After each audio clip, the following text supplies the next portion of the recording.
Question number 4 says the boiling points, dipole moments, and polarizabilities of three hydrogen halides are given in the table above. Based on the data in the table, what type of intermolecular force among the molecules of HCl, HBr, and HI is able to account for the trend in the boiling point? So you'll notice that as you go from HCl to HBr to HI, the dipole moment gets smaller, which means that it becomes less. As you go down, it's becoming less polar. Okay, but notice that as you go down, the boiling points are going up. So if it's becoming less polar, that means the dipole forces are becoming weaker, which would make the boiling point decrease, not increase. Okay, but notice over here on this one, the polarizability is increasing. And as you go from chlorine to bromine to iodine, you're adding more electrons, which makes the electron cloud larger. The larger the electron cloud, the more polarizable it is. So it makes sense that they would become more polarizable as you go from HCl to HBr to HI. So what type of intermolecular force among the molecules accounts for that trend? So the correct answer is London dispersion forces. Okay, and then it says to justify your answer, you would say something to the effect of the greater polarizability of HI causes stronger intermolecular attractions, stronger London dispersion forces between the molecules. Lots of different ways you could say it, but basically by saying that the LDFs of HI are stronger than those of HBr and HCl because it's more polarizable due to its larger electron cloud. Okay, that's just a, let me check and make sure that is, yes, just a 1 point response.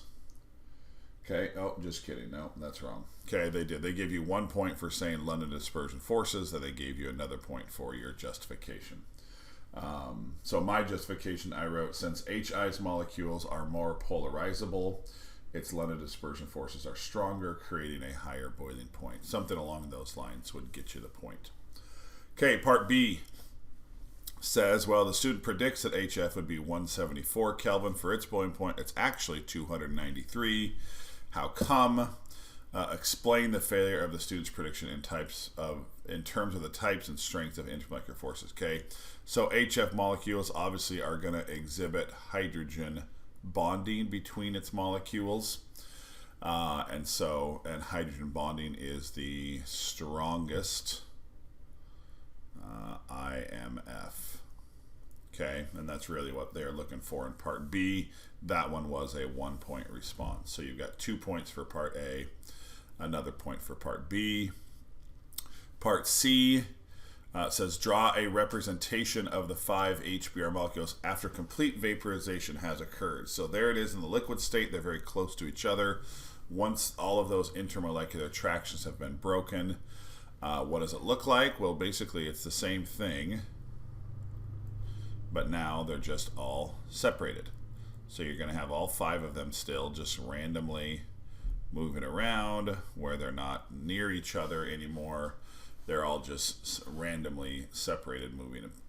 Okay, obviously you can't separate those apart. You can't put like this and then this. You're not breaking bonds. Remember, you're breaking intermolecular attractions, so you can't do that. Okay, 1 point for that as well. So that is a 4 point response. Give yourself a score out of 4. And let's continue on here. Question number 5. Says complete the Lewis electron dot diagram of methyl methanoate in the box below. Show all valence electrons. So the first thing we need to do is we need to figure out how many electrons do we have available. So carbon has 4 valence electrons and there's 2 of them, so that's 8. Hydrogen has 1, there's 4 of them, and oxygen has 6 times 2 is 12. So 8 plus 4 is 12, plus 12 plus 12 is 24. So we've got 24 electrons all total here. So the first thing we're going to do is we're going to put a bond between everything. Okay, and that's 2, 4, 6, 8, 10, 12, 14. So I've used 14 electrons so far. And then I'm going to complete the octet here for the outer atoms. So that's 6 more. That puts me up to 20. And now I have 1, 2, 3, 4 more. That's my 24 electrons, so I've used them all. And that's pretty good, except I am missing one thing here. Notice that carbon on the left does only have 6 electrons. Okay, that carbon there is missing 2 electrons. So we are going to need to make a double bond here. And in order to make that double bond, we're going to pull electrons from one of the other oxygens. Notice that this oxygen here already has its 2 bonds, and oxygen tends to form 2 bonds. So we're not going to make the double bond with that oxygen. We're going to take 2 electrons from that top oxygen. We're going to create that double bond there. And then we're going to end up with that carbon now having 8 electrons around it. Okay. And that is just, unfortunately, just a 1-point answer there. The easy ones, I always want them to be worth 2 points. But okay, so then it says a student puts 0.020 moles of methanoate into a previously evacuated rigid 1 liter vessel at 450 Kelvin. The pressure is measured to be 0.74 atmospheres. So you've got the moles, the volume, the temperature, the pressure. When the experiment is repeated using 0.020 moles of ethanoic acid instead of methanoate, the measured pressure is lower than 0.74, but they don't tell you how much. The lower pressure for ethanoic acid is due to the following reversible reaction. So notice that they write them separately, but really they could have written it as 2 CH3COOH gases in equilibrium with basically 1. Right? You've got 2 particles over here, but here you only have 1 particle on the product side. Okay, so B says, assume that when equilibrium has been reached, 50% of the ethanoic acid molecules have reacted. So, in part B here, part 1, if 50% of the molecules have reacted, well, we had 0.020 moles of ethanoic acid. So we're going from 0.020 moles, and 50% of them are going to react. So that means that 0.010 moles of them are going to react. Okay? Now, what that means is that we can go, okay, if we take 0.010 moles of that CH3COOH, and we can use stoichiometry here to say that 2 of these, 2 moles of CH3COOH produce 1 mole of the CH3COOH2, that we know that when half of these, when 50%, half of these react, we're going to produce 0.005 moles of the CH3COOH2. Okay, and let's see. So that means that when we're at equilibrium here, we still have 0.010 moles of the acid, and now we have 0.005 moles of that CH3COOH2. Okay, so that means that at equilibrium, the total number of moles that we have are 0.010 and 0.005 added together. Okay, so the total pressure is going to equal nRT over V. So the total number of moles is 0.015. And then we're going to just multiply that by 0.08206. The temperature, remember, is 450 Kelvin. And the volume, they tell us, is just the 1 liter. Okay, and so now we can multiply 0.015 times 0.08206, multiply by 450, divide by 1 equals 0.55 atmospheres. And all of that work, guess what? You get 1 point for that. Okay, so that is a 1 point response. Okay, for part 2, now it says, all right, calculate the value of the equilibrium constant. Well, remember, at equilibrium, we have 0.010 moles of the acid and 0.005 moles of that CH3COOH2. Okay, so to calculate the equilibrium constant, and I kind of hid that there. Notice it says Kp, and Kp has to be in terms of pressure. So that's going to be the pressure of CH3COOH2 over the pressure of CH3COOH, and that does have to be squared because remember that there's two of them from way back up here. So we need those partial pressures of each of those individual gases. So the first thing we have to do is basically we have to do this again. But instead of using 0.015, we need to use the 0.010 moles of the acid and the 0.005 moles of that CH3COOH2. Okay, so to get the pressure of the CH3COOH, we're going to take, again, the moles, which are not 0.015. We're going to get the moles of just the acid, 0.010, again, times R times temperature over the volume. And I got a pressure of 0.37 atmospheres for that one. And then for the other one, instead of using 0.010, we're going to use 0.005. And on that one, I got 0.19 atmospheres. Okay, if you got those individual partial pressures, you did get 1 point for that. And then the final point is actually calculating the equilibrium constant. Kp is going to equal 0.19 over 0.37 squared. And you get a final answer of 1.4. Okay, and that's also worth 1 point. Okay, so B part 2 was worth 2 points, B part 1, 1 point, and the Lewis electron dot diagram, 1 point. So again, there's your 4 points for that short question. Question number 6, they've given us a photoelectron spectroscopy diagram. Remember that these go in order. This would be 1s2, 2s2, and this one looks like it would be 2p. It looks like each line represents 1. So we'd go 1, 2, 3, 4, 5. So that would be 2p. 5.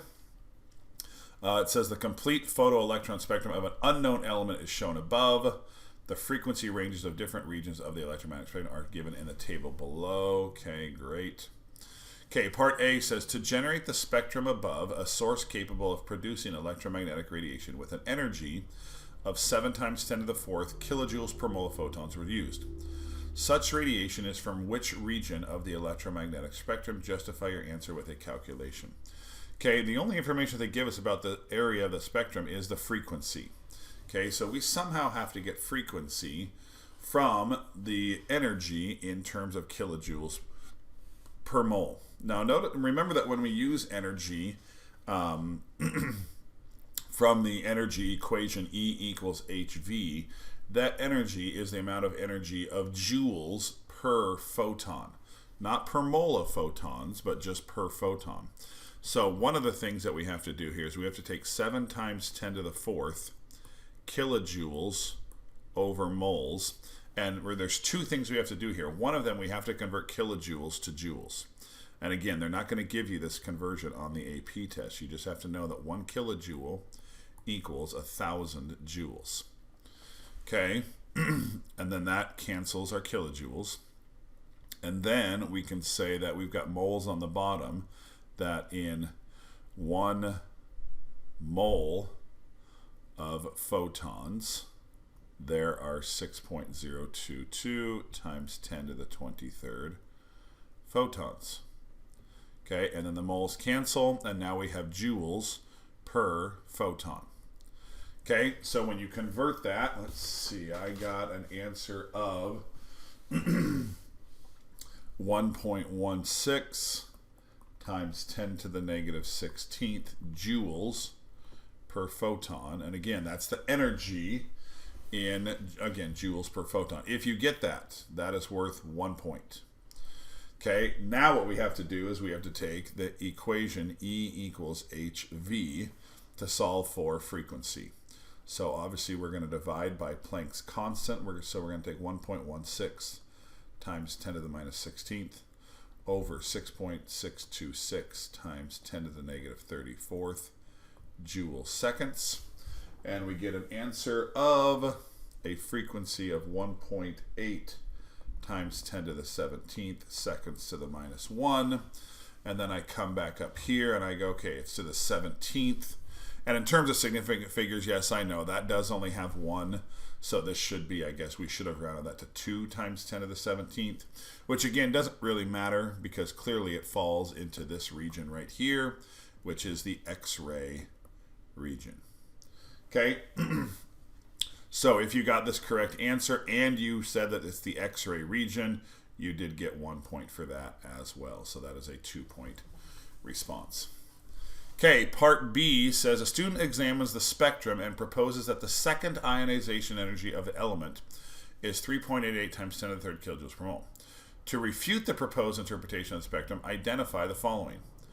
B part 1 says the subshell from which an electron is removed in the second ionization of an atom of the element. Okay, first of all, let's talk about what element this is. Even though they don't ask this from us, we know that any element that's 1s2, 2s2, 2p5 is, of course, fluorine. Okay? So when you remove the first electron from fluorine, where are you taking it from? Well, of course, you're taking it from the 2p subshell. And when you take the second electron away, that's what they're talking about. Where are you taking it from? The 2p subshell. And when you take the third and the fourth and the fifth, the first 5 ionization energies of fluorine are all coming from the 2p subshell. So in part 1 there, what's the subshell?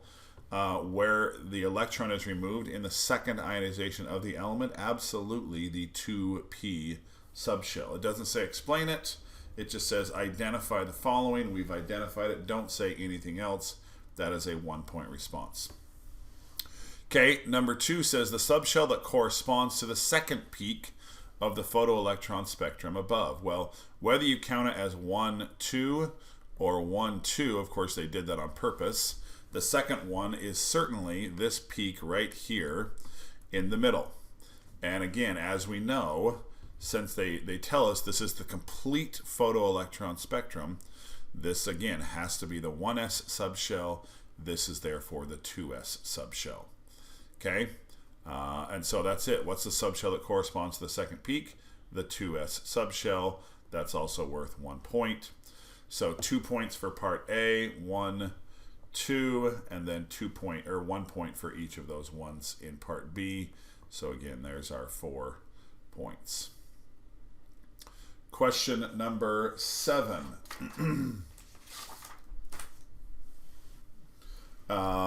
Says write the expression for the equilibrium constant for the reaction above. Notice you've got some liquid water here.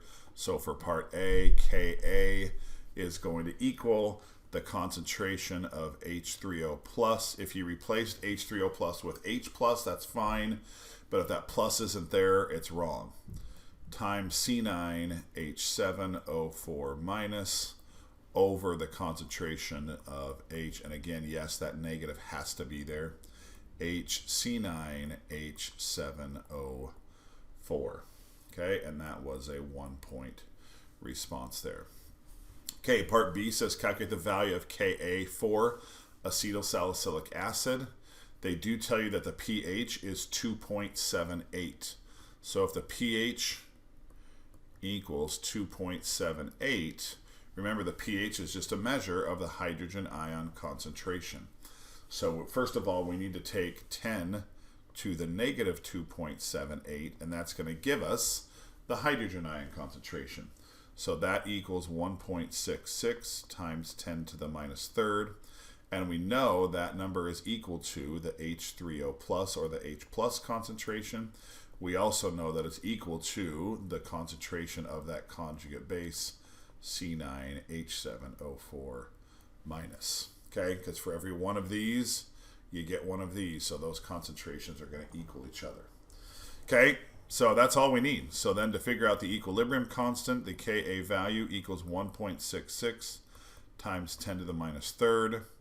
And that is squared over the concentration of the acid they give us right here, 0.0100, minus, remember, don't take away that minus x here, because there is no x, it's the real number.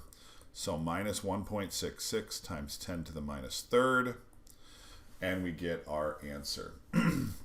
And I got an answer of 3.3 times 10 to the minus fourth. And in terms of did they give you credit, if you didn't do this part, did they give you credit? The answer is no, they did not. Okay, you had to have subtracted that 1.66 times 10 to the minus third. Okay, now how do they award points on this problem? If you got the correct hydrogen ion concentration, which is that number, you got a point for that. And then obviously the correct answer, you got another point for that. Okay, and then part C says an aqueous solution of aspirin is buffered to have equal concentrations of HC9H7O4 and the conjugate base there. Calculate the pH. Oh, if they have equal concentrations of the acid and the conjugate base, that is your perfect buffer solution, where you know that the Henderson-Hasselbalch equation cancels out, so the pH is just equal to the pKa.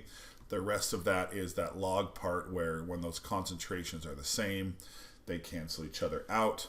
So the pH is just nothing more than the negative log of whatever Ka value you got in part B, 3.3 times 10 to the minus fourth, which is equal to 3. You could have estimated to know it's between 3 and 4, but the correct answer is 3.48. You do have your calculator. Okay, and you get a point for that.